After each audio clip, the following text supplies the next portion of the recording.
Penegakan hukum menjadi salah satu isu yang dibawa dalam berbagai pemilihan presiden di Indonesia, termasuk ribut-ribut belakangan ini karena penilaian calon presiden nomor urut 3 Ganjar Pranowo atas rapor penegakan hukum era pemerintahan Jokowi. Bagaimana mendudukan isu penegakan hukum agar sesuai dengan ekspektasi publik? Kita bahas bersama Deddy Sitorus, politisi PDIP, bergabung juga Habibur Rahman, Wakil Ketua Umum Partai Gerindra, dan ada Usman Hamid, Direktur Eksekutif Amnesty International Indonesia. Selamat malam semuanya. Selamat malam. Selamat malam Mbak Francisca. Selamat malam, terima kasih Bung Deddy, Bung Habib ketemu lagi dan juga Mas Usman. Saya ke Bung Deddy dulu. Ini kan yang jadi pertanyaan karena Mas Ganjar itu masih di jajaran partai pendukung pemerintahan Pak Jokowi. Nah, dan tadi Mbak Puan bilang bahwa pasti ada basis datanya. Ini kenapa? Kenapa memberi rapor merah terhadap Pak Jokowi yang masih ada di sebenarnya masih kader PDIP meskipun sekarang berbeda pilihan di Pilpres, Bung Deddy? Iya, kader PDIP atau tidak kan kita harus menyampaikan fakta yang sebenarnya ya. Kita kutip saja misalnya hasil temuan dari Kedai Kopi terakhir ya, yang mengatakan 62,1 responden Jokowi belum mampu mencapai pemerintahan yang bersih dan dari korupsi dan nepotisme. Lalu hampir 60% mengatakan pemberantasan korupsi di era Jokowi belum tercapai. 54,5% menyatakan responden menilai penegakan hukum yang adil belum tercapai di pemerintahan saat ini. 2 tahun yang lalu saya berada di forum yang sama, di Kompas juga dengan teman kita dari saya jadi lupa terlalu sering. Bahwa memang tidak pernah yang namanya HAM dan hukum itu menjadi prioritas bagi Pak Jokowi. Prioritas Pak Jokowi itu adalah bagaimana membangun konektivitas, bagaimana membangun infrastruktur, bagaimana membangun yang namanya investasi dan ekonomi, bagaimana menciptakan lapangan kerja. Itu adalah prioritas-prioritas Pak Jokowi, karena tidak ada presiden yang bisa membuat prioritas yang banyak-banyak.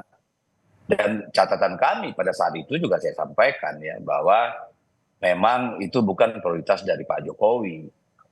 Jadi kalau sekarang angka ya beda ya, mari kita lihat dulu bahwa kalau sekarang kan tingkat kepuasan yang disebutkan oleh berbagai lembaga survei yang beberapa bulan terakhir ini menarasikan bahwa tingkat kepuasan sangat tinggi, itu kan sifatnya kan bisa dikatakan adalah akumulatif margin gitu ya. Tetapi kalau dilihat kemudian dengan dibedah lebih dalam satu persatu, misalnya bagaimana tingkat kepuasan publik terhadap harga sembako dan sebagainya, itu hasilnya kan memang jauh di bawah. Bagaimana dengan masalah hukum dan HAM juga jauh di bawah. Nah, mari kita lihat aja misalnya apa yang terjadi di tubuh kepolisian, bagaimana bisa kasus Sambo terjadi misalnya, bagaimana dengan kasus-kasus lain yang menimbulkan implikasi korban yang banyak. Lalu ada juga kasus-kasus di mana aparat petinggi-petinggi tidak saja dari aparatur penegak hukum, polisi, jaksa gitu ya, termasuk juga yudikatif. Begitu banyak dari mereka kemudian bermasalah. Dan ada satu lagi Mbak, ini berdasarkan data dari Konsorsium Pembangunan Agraria, bahwa selama pemerintahan Pak Jokowi itu terjadi 2.710 konflik agraria. Ini terdampak pada 5,8 juta hektar lahan. Di mana 1.615 warga yang memperjuangkan tanah sebagai sumber kehidupannya itu ditangkap, dan ada 77 kasus penembakan di mana 29 orang meninggal dunia. Jadi kalau Pak Ganjar ngomong rapor penegakan hukum dan HAM Pak Jokowi memang lemah, memang bukan prioritasnya Pak Jokowi selama 9 tahun.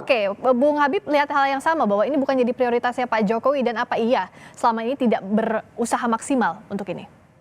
Ya, kita lihat Pak Ganjar mungkin melakukan apa yang disebut otokritik, kritik terhadap diri sendiri. Ini hal yang biasa di kalangan intelektual ya. Karena kita tahu 2 menteri utama di bidang hukum, Pak Mahfud MD, cawapresnya beliau sendiri, Menko Polhukam, dan Pak Yasona ya, itu 2 menteri utama di bidang hukum, Menteri Hukum dan HAM. Jadi kalau mengatakan nilainya 5 berarti kan kinerja cawapresnya sendiri memang mungkin seperti itu, tapi nggak ada masalah ya. Satu prinsip dalam kita mengevaluasi kinerja di bidang hukum suatu pemerintahan, memang ekspektasi masyarakat terhadap penegakan hukum itu kan ibarat ekspektasi kita terhadap penjaga gawang dalam sepak bola, ya. Begitu banyak si penjaga gawang bisa menyelamatkan tidak terjadi gol, tapi begitu terjadi gol oleh satu stadion dia dikutuk, ya, dia dibully. Nah, begitu juga yang terjadi dengan kinerja di bidang hukum pemerintahan Pak Jokowi. Kalau secara tidak langsung Pak Ganjar memberi nilai 5 terhadap kinerja Pak Mahfud dan Pak Yasona, saya tidak sependapat, ya. Saya melihat banyak hal yang juga bagus, ya, yang menjadi prestasi selama pemerintahannya Pak Jokowi ini, ya. Misal, ya, di bidang hukum pidana, ya, kita tahu bahwa di pemerintahan inilah pertama kali sudah diundangkannya yang namanya konsep restoratif justice, ya, baik di tingkatan. Mau dipotong atau gimana nih? Silakan. Iya, saya kan bilang iya. Saya mendengarkan Mas Bung Habib. Baik di tingkatan penuntutan, tingkatan penyidikan maupun tingkatan peradilan, ya. Di mana banyak sekali kasus-kasus yang dahulu disebut bernuansa politis saat ini bisa diselesaikan dengan konsep restoratif justice. Lalu di KUHP yang baru ada pasal 36 berikut penjelasannya, dikenal yang namanya konsep ajaran dualistis, di mana seseorang, ya, terkait tadi ujaran kebencian dan lain sebagainya baru bisa dihukum kalau terbukti adanya niat jahat, ya, dalam tindakannya menyampaikan ujaran tersebut. Jadi kan banyak nih orang ngetik di Twitter, tahu-tahu dijerat masuk penjara. Nah, kalau sekarang dengan KUHP yang baru, kalau kita mengacu ke pasal 36 berikut penjelasannya, nggak akan semudah itu. Harus dinilai dulu, ya, adakah mens rea dari orang yang melakukan. Ya, begitu seperti juga, yang Bung Habib sampaikan, ya, berarti sudah ada korupsi. Kita tahu Kejaksaan Agung tahun 2022 saja telah menyelamatkan uang negara sekitar 22 triliun. Nah, ini juga sebuah prestasi yang memang menurut saya juga bagus, gitu kan, ya. Jadi Bung Habib bilang bahwa bisa menerima kritikan, ya, apapun itu, ya, tentu akan menjadi bahan perbaikan di sisa pemerintahannya Pak Jokowi ini. Baik, tadi Bung Habib sampaikan juga capaiannya. Kalau Bung Usman lihat sebenarnya dari kacamata di tengah-tengah ini, ya, seperti apa? Apa iya betul masih banyak yang harus diperbaiki? Jika iya, apa fokusnya semestinya, Bung Usman? Ya, istilah turun atau jeblok yang disampaikan oleh Pak Ganjar, tampaknya ia mendasarkan pada akumulasi keseluruhan proses penegakan hukum. Ia menyebut kasus kemarin, yaitu kasus putusan Mahkamah Konstitusi. Dalam kasus ini, lembaga peradilan yang seharusnya imparsial dipandang menjadi parsial, yang seharusnya tidak berpihak menjadi berpihak. Dan ia juga mungkin menyimak pandangan para ilmuwan, agamawan, budayawan yang menduga putusan MK itu terjadi karena ada rekayasa intervensi kekuasaan. Itu pertama. Yang kedua, sebagai kader Partai PDI Perjuangan, mungkin ia juga mengukurnya dari penyelesaian misalnya kasus pelanggaran HAM, kan yang ditanya adalah penegakan hukum dan HAM. Dalam kasus pelanggaran HAM misalnya, ia tentu berpikir tentang kasus 27 Juli 1996, kasus penyerbuan terhadap markas PDI pada tahun 96 yang berakibat tewasnya sejumlah kader PDI dan penangkapan penahanan sewenang-wenang terhadap ratusan atau 124 paling tidak simpatisan PDI atau simpatisan Megawati ketika itu. Nah, ia mungkin memberi nilai 5 dan bukan nilai 0 karena ia menilai Jokowi misalnya hanya mengakui 12 kasus pelanggaran HAM masa lalu tanpa kasus 27 Juli. Dan tentu saja ia juga mengerti mungkin bahwa penilaian itu ia berikan 5 dan tidak 0 karena ada kerja Kemenko Polhukam. Itu pun penyelesaian pelanggaran HAM masa lalu bersifat non-judicial berupa bantuan sosial, bukan penyelesaian judicial berupa proses peradilan yang benar dan adil. Nah, tentu saja penilaian ini saya kira berbeda dari penilaian calon lain yang katakanlah masih menjabat sebagai menteri. Misalnya Menko Polhukam Pak Mahfud membawahi bidang hukum, tentu ia tidak mau disalahkan karena itu menyangkut reputasinya sendiri. Demikian juga Pak Prabowo, bayangkan Pak Prabowo memberikan penilaian ketika ia tidak jadi menteri atau sebelum menjadi menteri kabinet Jokowi. Ya. Pasti penilaiannya negatif itu. Nah, penilaian ini saya kira bisa jadi kombinasi antara penilaian-penilaian yang sifatnya objektif dan subjektif.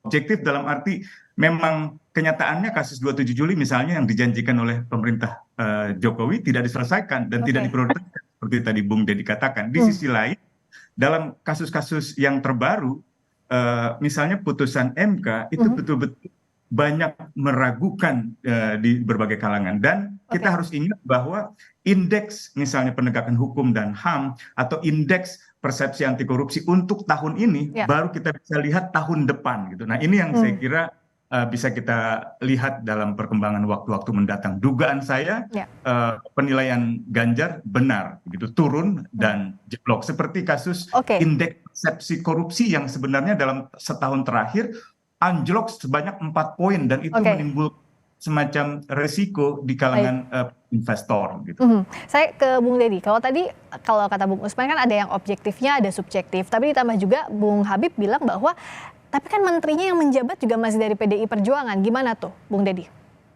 Ya, di situ kawan saya Habibur Rahman ini misleading. Menteri Hukum dan HAM itu bukan penegak hukum.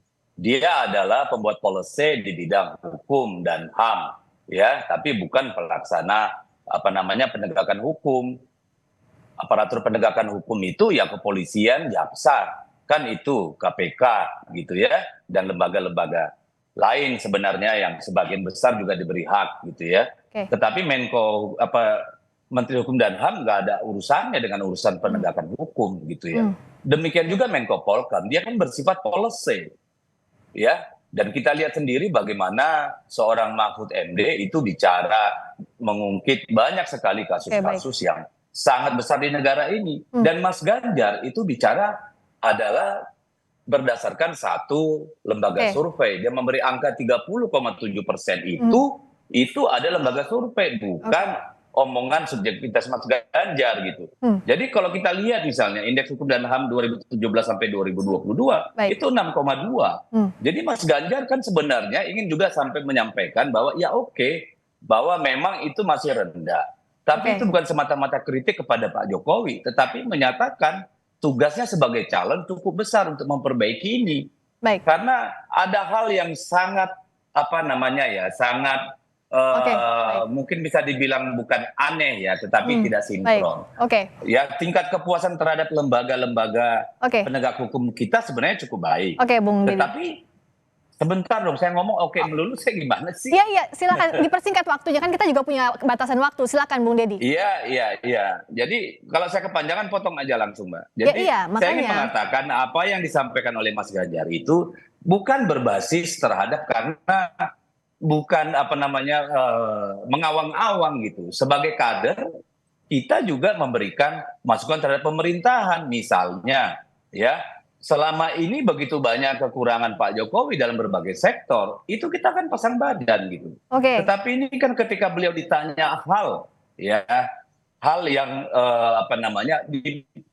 menjadi kepentingan publik, beliau kan harus menjawab dengan jujur, nggak bisa bohong. Karena itu bukan pendapat pribadi, tapi berbasis terhadap survei gitu ya. Jadi kalau sekarang orang mengatakan bahwa sekarang nih kelakuannya udah mulai orba, apalagi dengan pembegalan di Mahkamah Konstitusi kemarin itu kan sangat luar biasa. Dan hampir tidak ada konflik agraria yang selesai. Tadi sudah disampaikan soal itu ya, Bung Deddy. Ya, termasuk misalnya di Rempang kemarin. Saya sekarang ke Bung Habib ya, gantian. Silakan Bung Habib. Jawabannya dari catatan kritisnya Bung Deddy tadi. Sama sekali tidak misleading, justru saya melihat sesuatu secara proporsional. Kalau kita mengacu pada pasal 14 Undang-Undang tentang Kementerian, fungsi sinkronisasi dan koordinasi penegakan hukum itu justru ada di Menko Polhukam. Ya, jadi kalau memang ingin dimaksimalkan jabatan tersebut banyak sekali yang bisa dilakukan. Begitu juga fungsi Menteri Hukum dan HAM, ya, pembentukan hukum, ya, kebijakan pembentukan hukum itu menjadi salah satu tugas penting dari Kemenkumham. Jadi sangat relevan kalau bicara negara, tentu kita bicara policy. Hal teknis dan lain sebagainya akan tergantung kepada policy. Terkait putusan MK, ya kan, kita juga punya pendapat yang lain dan banyak juga masyarakat punya pendapat yang berbeda. kalau kita mengacu pada putusan MK, yang namanya intervensi, membuka ruang intervensi, itu tidak ada secuil pun bukti, tidak ada secuil pun bahasan dalam putusan MK, sehingga yang bermasalah justru putusan MK. Ya, tapi silakan saja kita hormati teman-teman yang berpendapat berbeda, tetapi kita harus tunjukkan juga ada masyarakat yang lebih melihat substansinya, yaitu diberikannya hak kepada kaum muda untuk bisa ikut berpartisipasi dalam kontestasi yang amat bergengsi ini, yaitu pemilihan umum presiden dan wakil presiden. Itu yang situasinya saat ini. Dan publik akan mengawasi di penilaian yang objektif seperti yang tadi Bung Usman sampaikan. Terima kasih sekali lagi Bung Deddy Sitorus, politisi PDIP. Terima kasih Bung Habibur Rahman, Wakil Ketua Umum Partai Gerindra, dan Bung Usman Hamid, Direktur Eksekutif Amnesty International Indonesia. Terima kasih, selamat malam.